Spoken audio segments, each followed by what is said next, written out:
سعودی عرب نے ایران کے 2 فوجی اتاشیوں اور ان کے عملے کے 3 ارکان کو ملک چھوڑنے کا حکم دے دیا۔ غیر ملکی میڈیا کے مطابق سعودی عرب نے ایران کے 5 اہلکاروں کو ناپسندیدہ شخصیات قرار دے کر 24 گھنٹے کے اندر ملک چھوڑنے کا حکم دیا۔ سعودی حکومت کا کہنا ہے کہ ایران نے سعودی عرب، خلیج تعاون کونسل اور عرب اور اسلامی ملکوں کو بار بار ہدف بنایا۔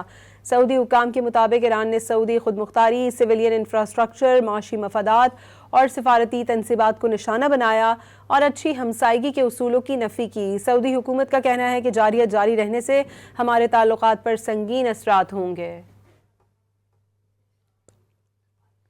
سعودی عرب نے ایران کے 2 فوجی اتاشیوں اور ان کے عملے کے 3 ارکان کو ملک چھوڑنے کا حکم دے دیا۔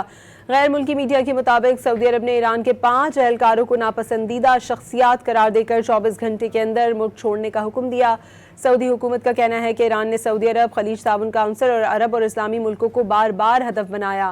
سعودی حکام کے مطابق ایران نے سعودی خود مختاری، سویلین انفراسٹرکچر، معاشی مفادات اور سفارتی تنصیبات کو نشانہ بنایا اور اچھی ہمسائیگی کے اصولوں کی نفی کی۔ سعودی حکومت کا کہنا ہے کہ جارحیت جاری رہنے سے ہمارے تعلقات پر سنگین اثرات ہوں گے۔